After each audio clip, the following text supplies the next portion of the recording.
Planet of the Apes.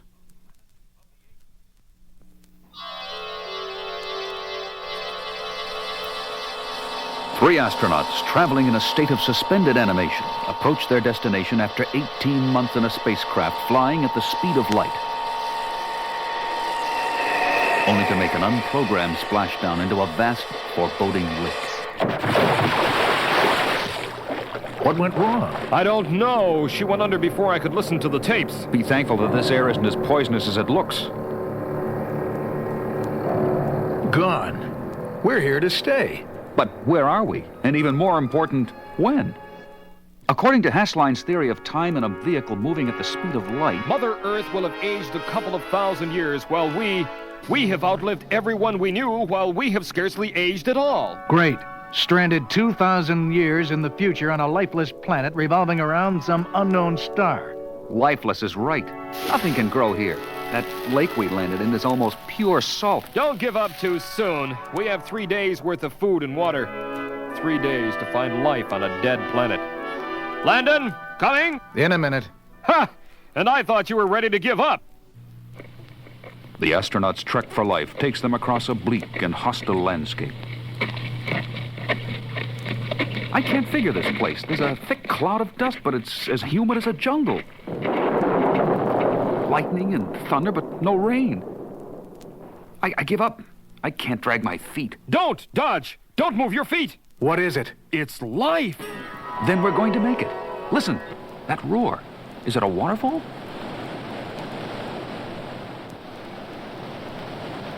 That is beautiful. Don't drink till I test it.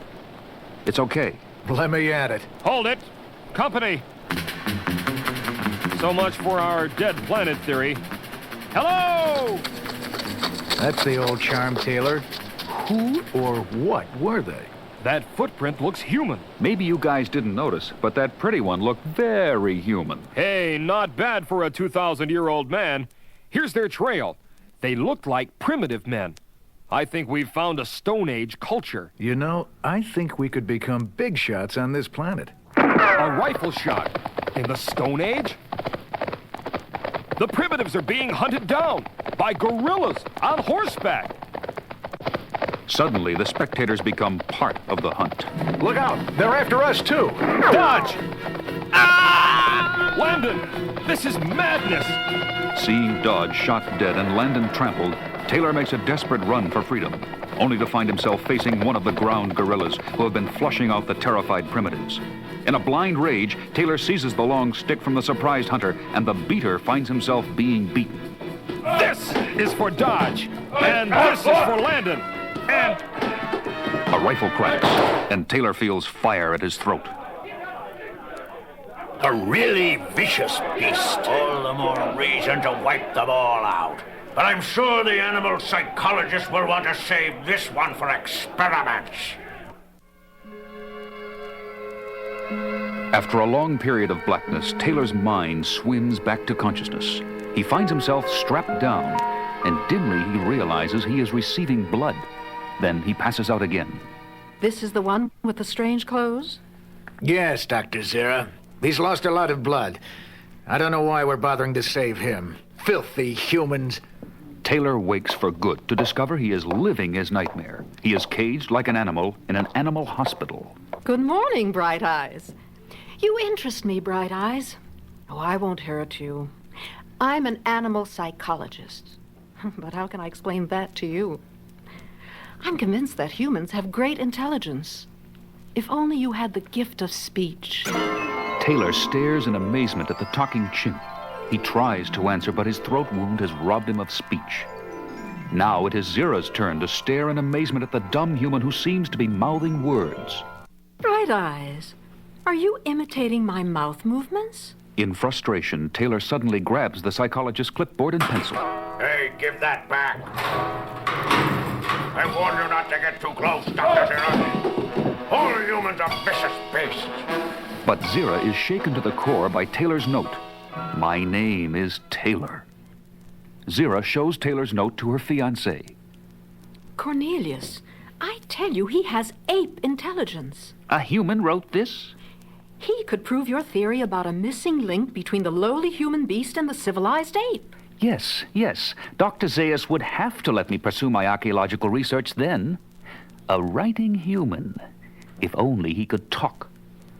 Meanwhile, Taylor has recovered his self-control. Nova, is that what they call you? Thanks for saving my life.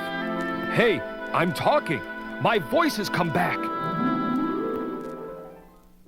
Several days later. We've come for the one called Bright Eyes. It's Taylor, not Bright Eyes. I've told the authorities about your talking trick, Bright Eyes. Now you'll see what comes of being too clever. They'll remove your brain to study it.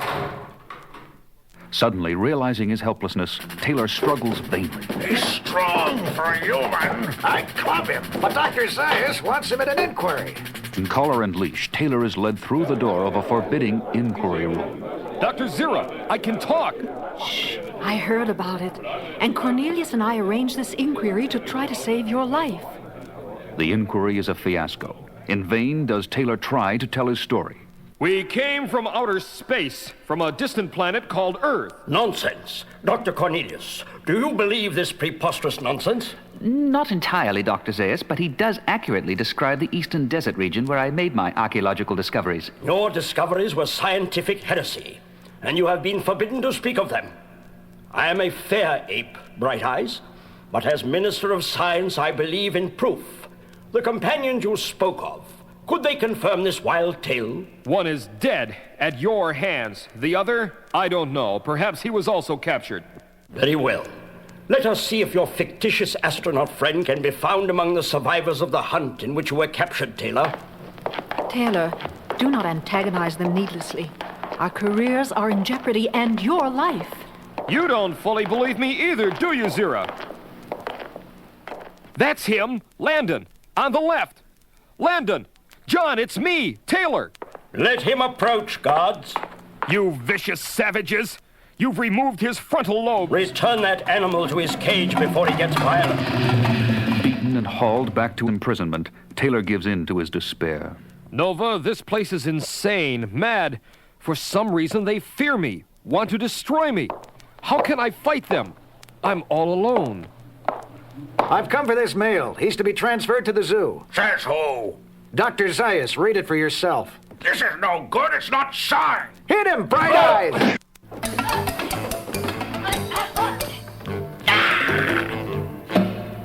I'm Lucius, Aunt Zira's nephew. We've arranged your escape. The girl!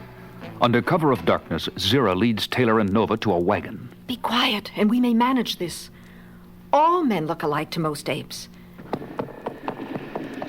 We will meet Cornelius in the East Desert at his archaeological excavation. He and I must clear ourselves of the heresy charge. Their luck holds, and after a long, tense ride, I'll take this rifle. Nobody's going to capture me again. Cornelius leads the group to a strange and somehow magnificent cavern. I want you to see my archaeological digs and perhaps some surprises even for you, Taylor. I can't believe this. Spectacles, dentures, beautiful silverware. Cornelius, this represents a civilization more advanced than yours. I know. Therein lies the heresy. Our schools teach that the ape evolved from the animal human. Have they been teaching us lies? Necessary lies. For the protection of our race, and for which unfortunately you must all die. Dr. Zaius, in the interest of In science... the interest of survival, Dr. Cornelius, killer humans must be forever kept in their place. No more gobbledygook talk. At the speed of a cat, Taylor bounds to the cave entrance and pins Dr. Zaius. In the interest of our survival, Zaius, send back your guards or you perish. Taylor, you wouldn't! Of course he would. What are your terms, killer human? You're a fine one to speak of killing. I want freedom for the girl and myself, plus a good horse and a pardon for my friends. Granted. Dr. Zira, I'd like to kiss you goodbye. Of course, Bright Eyes. But I do wish you weren't so ugly. Am I safe in untying you, Dr. Zaius? I am an ape of my word, but you realize the cave must be sealed up. I can't fight you, Dr. Zaius, but the humans, what will become of them? They go to meet their destiny. Just hold tight, Nova.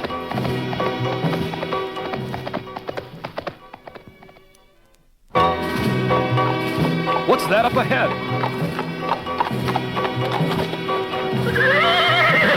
Oh, no. No! Nova! Now all the pieces come together. This is my planet Earth 2,000 years in the future. And my civilization destroyed itself. Oh, Nova, Nova, you are what is left of the human race.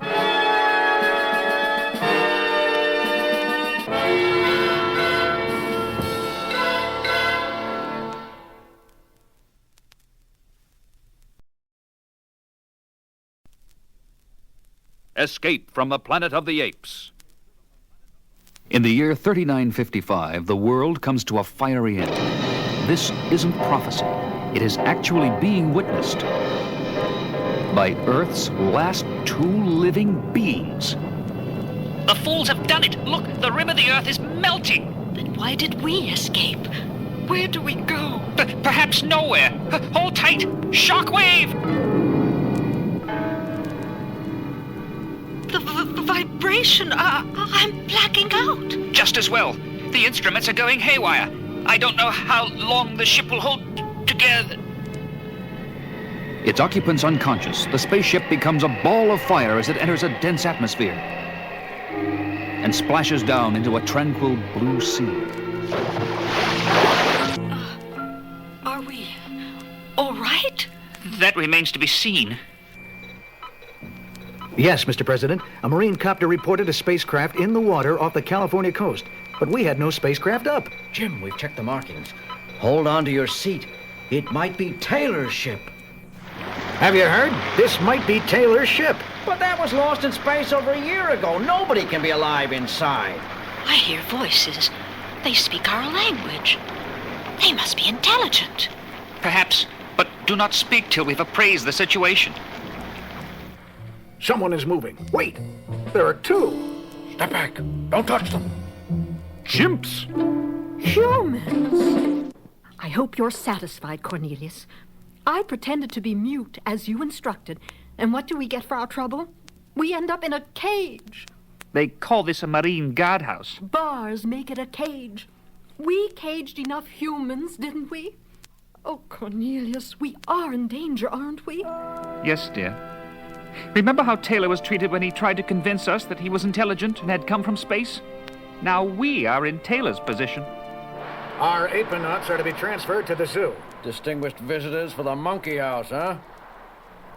Here, humans rule and apes are primitive. Do not upset them, Zira. Not only for our sake. Someone's coming. Shortly afterward, at the Los Angeles Zoo, I'm looking forward to testing these space apes, Stevie. They're probably quite intelligent, Louis, but they're not the first primates to have been sent into orbit. These two are different. I'm told that at the guardhouse they changed their clothes from a suitcase. I don't believe it. I'm Dr. Dixon, here to examine the new arrivals. Yes, sir. Careful with the female. She's sulky. You'd sulk too if you had to sit and be tickled under the chin and pretend to be a lower order animal. Hello, big fellas. We're going to be friends. Look, banana. Maybe they don't grow bananas in space, Louis. Yummy yum. I detest bananas, young man. What's going on with these monkeys we're supposed to be guarding? Chimps, pal, and you wouldn't believe it. First, that zoologist and his assistant go into the cage, and then they send me for tea. Then they tell me to get lost. So, what's wrong with the zoologist liking tea? Nothing except when you sit down to drink it with a couple of apes whose manners are fancier than yours. This is the most exciting moment of my entire career. That's the way we felt when we met your astronaut, Taylor, so long ago, or should I say, so far ahead in the future. Then you're convinced you have come from the future? From this very same planet? And actually witnessed the destruction of Earth? I am convinced, sorrowfully. Very well, Dr. Hasline. You're my scientific advisor. Form an investigating committee if you think it necessary. it is necessary. The ship is Taylor's. The time meter read 3955 AD. The implications are staggering, Mr. President. Dr. Hasline is efficient. The usual red tape is cut, and in a very short time, Zira and Cornelius find themselves being whisked toward Los Angeles, Whee! What luxury! where they soon cause consternation amid a distinguished presidential committee. I cannot believe what I hear. You say you come from the future, And that in the future here on Earth, apes will rule and men will be lower order animals? How can that happen? I'm not quite certain myself, sir, but when astronaut Taylor found his way to us through a time warp in space, he deduced that man had destroyed his civilization through nuclear war. Not many years from now, I would guess. Dr. Hasline, do you believe this nonsense? There is no other explanation, Senator. Coolly, Zira and Cornelius complete their testimony in the stunned silence of the great room. Evidently, civilized men, warlike men, had managed to survive your nuclear war. They lived beneath a molten city. When the guerrillas marched against them, much against our will, they destroyed the Earth. Our scientists had managed to make Taylor's ship operable. Poorly skilled as we were, we had to chance flying into space for safety, for the sake of... We were in space. We saw the explosion. We saw the rim of the Earth melt. You were magnificent. They will not let us live, Lewis. But perhaps our baby will. Perhaps fate has chosen to send 2 apes back through a time warp to warn us. Somehow man will make a fatal mistake and allow apes to take over. But we will not help that mistake to happen. These talking apes will be confined for life. I'm sending them to Camp 11, and their offspring will be taken away. Hasline's decision was cruel. Zira and Cornelius committed no crime. But Hasline feels their descendants will. No descendants, no crime. But at least they're safe and comfortable, and perhaps in time. Cornelius, my baby must not be born in imprisonment. I agree, Zira, dear. This door was designed to hold humans. Where do you think you're going, monkey? Don't touch her! I didn't hit him hard, but now, just as our people hunted Taylor, his people will hunt us. The chimps have escaped! They killed Turner! We've got to find them, Stevie, and we mustn't be seen. So much for a nice, quiet visit. I am sorry to slow us down. I would rather have the baby born right here than in there. Oh, Zira, it's all right. It's us, Stevie and Lewis. you'll be all right. There's time. We're taking you to a friend who has a circus. I've done veterinary work for... Oh, sorry. You forget. I was a veterinarian myself, for humans. You ask me to risk everything for 2 fugitive apes? I would be insulted if you asked anyone else. Between the tiger cage and the chimpanzees, how do you like your room? Lovely. You helped deliver our last baby, Stevie, and now you do it again. Say hello to Eloise and your goddaughter Salome. Hello, baby. Soon you'll have company. I just phoned in to say I was searching. Hasline is scouring the area. Is that... Our baby. A boy. May I suggest a name? In consideration of the worlds he must conquer, Caesar. Baby Caesar. And the St. Francis Medal, for good fortune. I never meant to hit the guard so hard. I didn't realize my strength. Perhaps Hasline is right. Maybe we can never live together. With understanding, we come to know one another's strength, and our own. Meanwhile, Hasline musters all his strength. They can't get out of the city limits. Now fine-comb every likely place for an ape to hide. Every zoo, every circus. Rotten, rotten luck.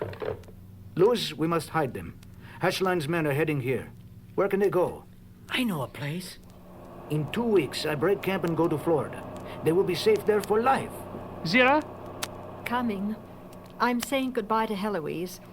We have become such good friends. Beyond this abandoned shipyard is a small harbor I used to play in. There is a derelict ship you can hide in for 2 weeks. We'll come for you when it's safe. Then on to Florida. I hate this place. It smells of men and death. We won't need this again. If he had seen us, would I have had to kill again? If it weren't for the child, I don't think I could go on. But the child must live. He must. Yes, Cornelius. He must. You have papers for these chimps? Of course. The little one was the first baby chimp ever born in a circus in the Los Angeles area. Her name is Salome, and... It's clean. Let's go. I'm warning you, Dixon. Don't play games with me. If you know where those chimps are, I'll have your hide. Look what turned up, Dr. Hasline. Lewis, what happened? It sounds like they found Zira's suitcase. We've got to get out there. Move it. You'll never know how important this is. Get choppers out to the old McKinley shipyard. Surround the yard and the harbor. Unaware of the forces racing toward them, Zira and Cornelius try to settle in. 2 weeks here? It's so filthy. Try to rest. I'll look for something better above. Let me out here. It's a bad pun, but he's gone bananas. I've got them. Do it yourself and do it right. No do-gooders, no philosophers. No one seems to realize what hangs in the balance. He's flipped for sure. Well, I'm not gonna stop him. These big shots can be murder. With fanatical stealth, Hassline boards the derelict. Cornelius, where are you? Why, thank you, Madam Monkey. If they know we're here, there's nothing I can do. Why did I take this? What could ever induce me to use it? I'll take the baby, Sarah. Sarah! Come back, Sarah. Come back with that baby. An armed invasion for 2 harmless apes? Never mind the army. Where's Hassline? Hassline is fulfilling his destiny.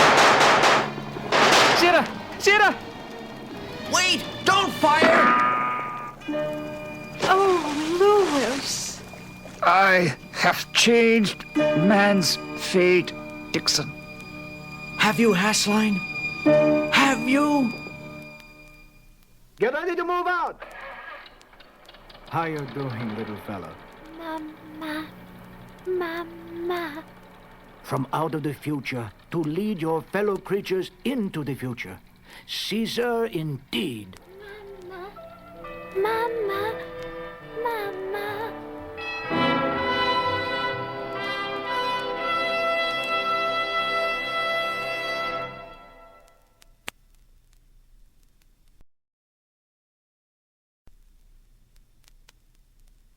Battle for the Planet of the Apes. The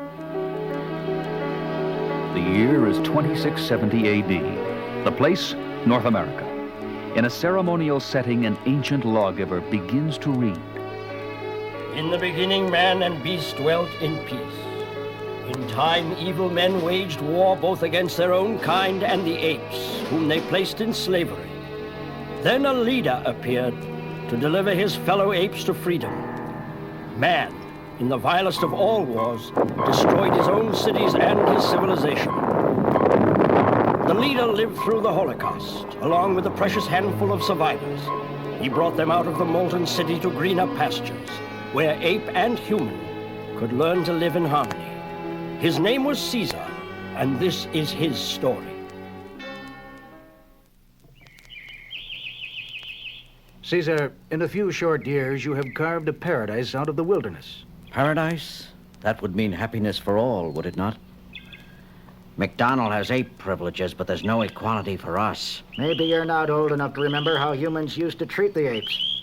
I sense restlessness and discontent among the humans, and the gorillas have no liking for peace and order. Look out, Caesar! Hail, mighty Caesar! General Aldo may be riding for a fall. Before he causes Ape City to fall, I hope. Aldo and his followers do pose a problem. Ah, Lisa, dear. McDonald will be having lunch with us. Oh, he knows he is always welcome. Aldo misses the excitement of the old days when we were fighting for our freedom. But how does one control a 400-pound gorilla? You have the power. The gorillas are armed with swords. Your armory contains real weapons. No! No! You think the unthinkable. You know our primal commandment? Ape shall not kill ape. I know. Does Aldo? Forgive me, dear friend. The burdens of leadership are heavy. If only I could see what lies ahead. I've heard that my parents knew the future. Did you ever hear that? Your parents are half legend and half myth, Caesar. I've heard that they came from the future in a spaceship that passed through a time warp in space and landed in California back in 1973. And that men, civilized men, were so frightened by talking apes that they murdered them. Easy, Caesar. We've all paid for our folly.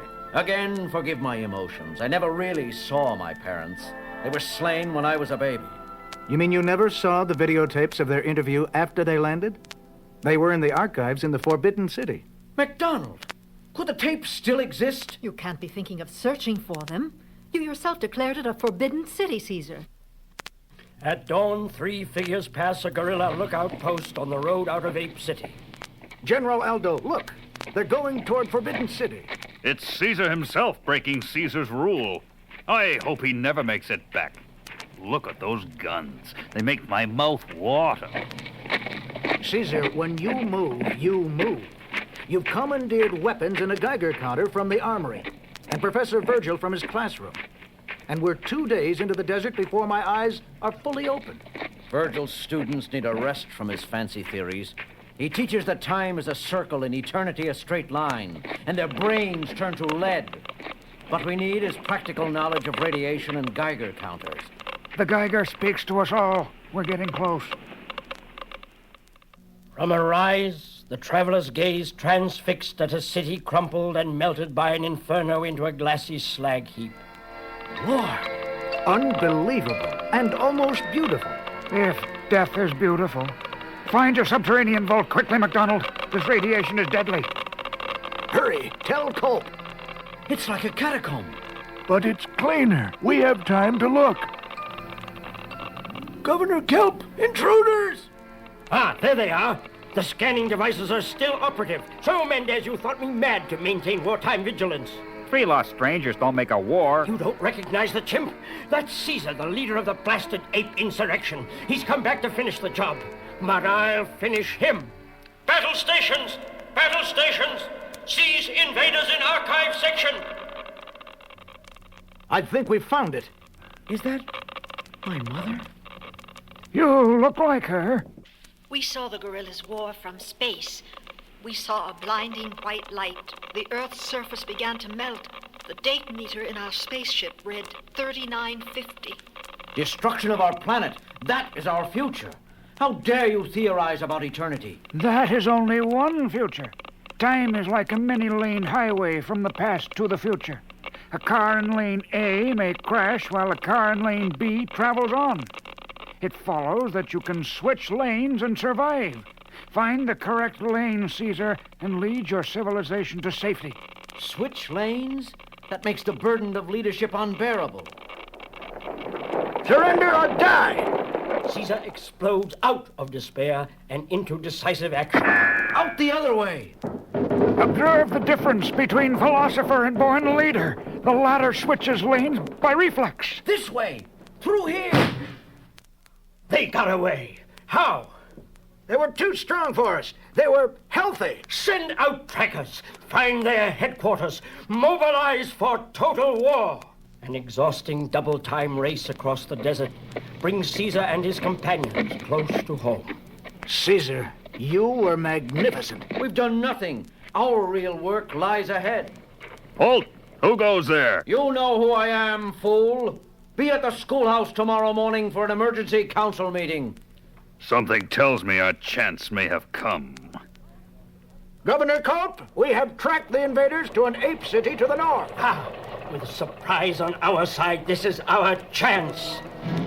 An army that would be pathetic were it not for its deadly intent sets out across the desert.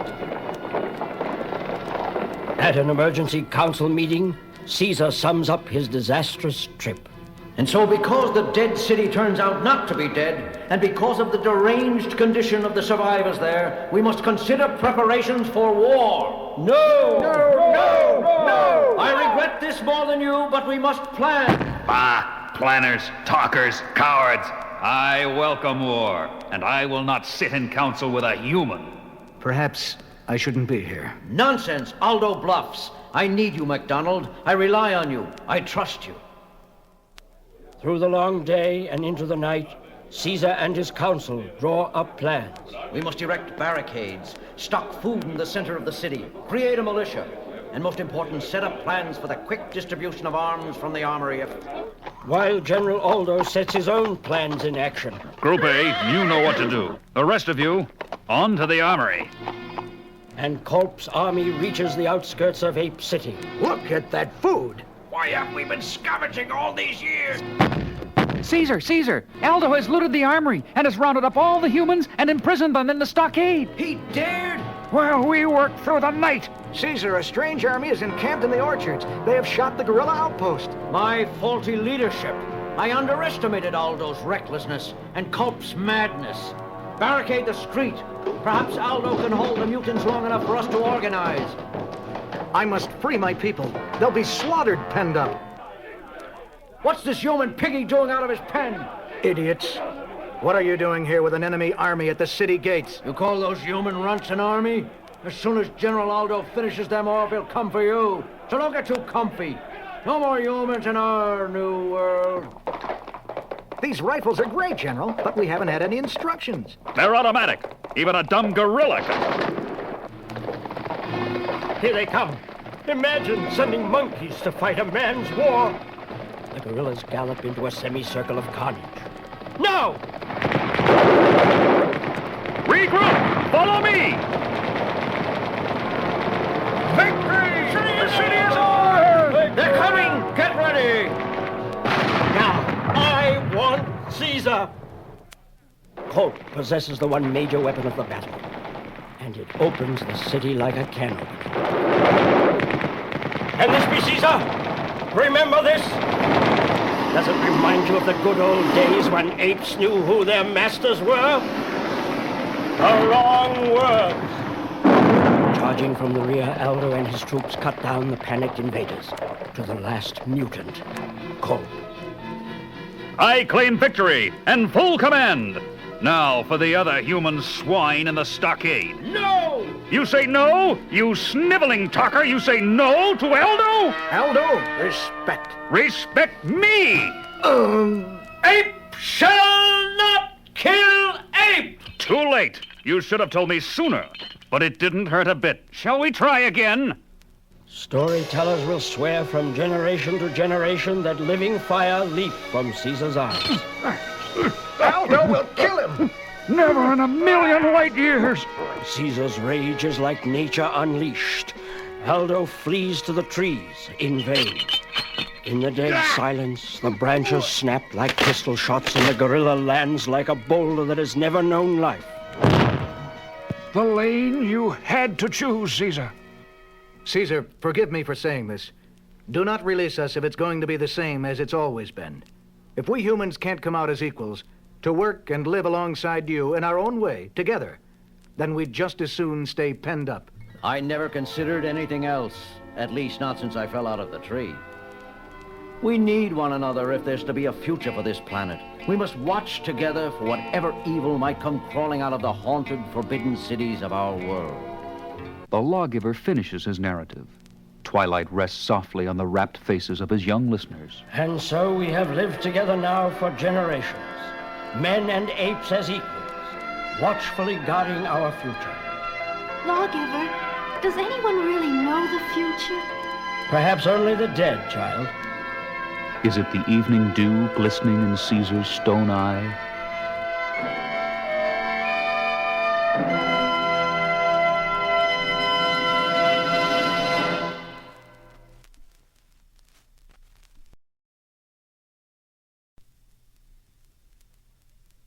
Beneath the Planet of the Apes. Man has always peered fearfully into the future, dreading the glimpse that will show him all his dreams turned to dust. Several thousand years into our future, this man, Astronaut Taylor, has had his glimpse of nightmare. He clings to sanity, but only barely. So now I know. I've traveled through a time warp in space thousands of years into the future and back to my own planet. And now I know that sometime after I left, my people went the way of nuclear destruction. If only they could see their legacy. What's left of the world is topsy-turvy. Apes, talking apes, rule Earth. Humans are mute animals, like you, my lovely Nova. Where do we go from here? Back there are the apes thirsting for my blood. Ahead, what? Well, be it ever so humble. That was home, Nova, but it's certain that nobody's home now to welcome us.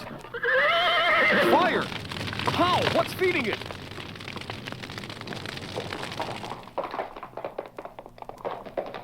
The fire's gone. I don't get it. Either I've lost my mind or... But you saw it, Nova. And the horse. Let's try again. Lord! I don't know what's happening here, but I'll have to go ahead alone, Nova. Wear this, Nova. If anything happens, go back to Ape City. Find Zira, the chimpanzee psychologist. She'll help you. And keep away from the gorillas. Ice? Am I having hallucinations? Is there something supernatural trying to block my way? I'll hack my way through. Oh! Gone. Ice and Taylor both. The grim wreckage of a great city shimmers in an eerie stillness as silent as Nova's scream. Distraught and bewildered, Nova rides aimlessly toward a sight that will only confuse her more. Skipper, speak to me. It's Brent. Skipper, hang on.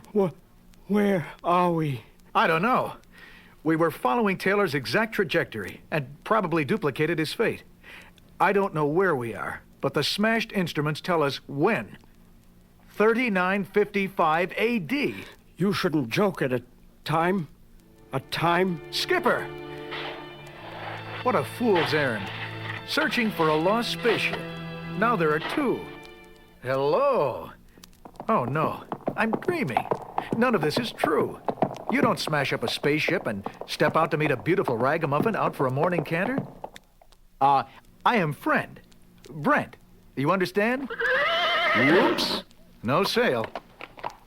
Wait! I look for Taylor. Taylor! The name strikes a responsive chord in Nova. Taylor! We came down right on target. To his dismay, Brent soon learns that Nova is mute. Where? Where is Taylor? Well, nothing ventured. Let's look, huh? Maybe somebody around here can speak. Under a slack rein, the horse heads for home. I've never seen such desolation. We always thought there must be life on other planets, but who'd bet on one like this? Hey, vegetation! Things are looking up. Brent's voice reminds Nova of Taylor. She is almost peaceful, till her animal's sharp eyes spot something. Hey, what? General Ursus has called for a giant rally at the arena tonight. At last, action! Gorillas? In uniform? On horseback? And talking? Wow! They'll never believe this back home. As soon as it's dark, baby, we find that arena. I alone can lead you to victory over the unknown enemy that lurks in the Forbidden Zone. An enemy that threatens our very existence. Are they human? This threat to our ape civilization? If so, we shall wipe them out, along with every human now eating our food, crowding us off our precious land! Ursus, lead us! Ursus, lead us! It's like something from mankind's past, seen in an ape's nightmare. Let's get away from here while we can. Suddenly, Nova grabs Brent's arm and points at two chimpanzees slipping out of the arena. The gorillas have gone mad, Zira. Imagine civilized apes going to war. Not apes, Cornelius. Gorillas. They're not fit to be called apes. Oh, Nova. You've come back. Is that Taylor with you? No, I'm Brent. You know Taylor? Another talking human. Oh, we had great affection for Taylor. Zira saved him from death, and worse, at the hands of... But never mind. You must leave immediately. The gorillas lost for war. They've been seeking a pretext, and now scouts have disappeared in the Forbidden Zone. No human will be safe. Probably no chimpanzees either. Go! Do not fall into their hands. Two chimpanzees disappear into the night. They're gone. Nova, I've never met a girl with such interesting friends. War! War! I can smell it. Hey, either you're beginning to understand or you have a keen nose. You know, back home, the trouble with most women was that they talk too much. Suddenly, the angry whine of a bullet. Gorillas. Starting now, I follow my chimpanzee's advice. Brent's skillful riding frustrates his pursuers. But as they race deep into the Forbidden Zone to the outskirts of a molten ruin, the glassy crust beneath them gives way. Stunned, Brent vaguely hears the disappearing clatter of his horse's hooves. He squints at a great underground cavern. Oh, no! Nova, do you realize? Taylor, you're telling me that he made the same discovery. This is Earth. My Earth. And mankind blew it. I wonder when. As if it makes any difference. Nova, is that light ahead? Is this an underground city or graveyard? Suddenly, weird, compelling organ music fills the square. Music? You hear it, Nova? Do you hear a voice, too? Come to the cathedral. The music is coming from there, but the voice is inside my head. Speaking in a whisper, Brent holds Nova to the shadows. They're praying. They're not making a sound, but I can hear their prayer. Oh, Lord, look what they're worshiping. An atomic bomb. Do you hear them? We reveal our inner selves to our Maker. The strange worshippers pull at their faces. Despite himself, a strangled cry escapes Brent as he sees the ghastly heritage of atomic radiation. The bomb is indeed their maker. Immediately, Brent and Nova are surrounded by mutants and bombarded by telepathic questions. I'm from your past. I seek a man named Taylor. Please, cover your faces. Yes, I know Taylor. You mean he's alive? Temporarily? What do you mean? Brent? An incredible reunion. I haven't seen you for 2,000 years. Yes, I should have left a message. Meet me in the cathedral under the atom bomb. That's the Alpha Omega bomb, Brent. Do you know what that means? That's the Doomsday Bomb, built as a deterrent to war back in the 1970s. Evidently, it didn't stop atomic warfare. But if that one had gone off, not even this much would have been left. A chain reaction would have destroyed even the planet itself. Exactly. That is precisely why we worship it, as an instrument of peace. You can speak. Of course. We usually bypass such primitive communication, but with primitives... Well, listen to this, primitive. Defuse that bomb. If the gorillas ever lay hands on it... Gorillas? Gorillas. Marching on this city right now. The guerrillas are indeed marching to the outskirts of the city, where they are stopped. A great wall of fire! Our enemy is mighty. Gorillas! Ha ha ha! How will they pass our wall of fire, our bottomless chasm, our precipice of ice? Illusions, all illusions! What if they're all too thick to be frightened off? Fate challenges us to achieve greatness! Follow! Amid the thunder of thousands of hooves, the guerrillas blindly follow their leader. General, the flames have no heat. Illusion! Our enemy hopes to defeat us with illusion! Then they are clever. Perhaps too clever for us. Nonsense! This means they are weak! And the guerrilla hordes ride over a chasm and through a precipice of ice. Your Excellence, guerrilla troops are streaming into our city. The bomb! Let me try to defuse it. You will stay where you are! The mutant chief projects paralyzing thought waves. My head! I can't move. The power of the bomb will preserve peace. The great doors burst open. Halt or face destruction! Another mighty illusion, puny human! Stop, both of you! Enough play! So be it! The bomb glows with deadly heat. In the hum of doom, Nova speaks her first and last word.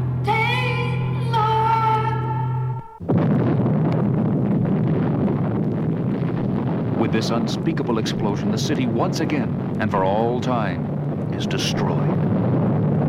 And in the doomsday chain reaction, so also is the planet called Earth. And now we too have seen the future. Must it be our future? Now that we know, can we make sure it will not be?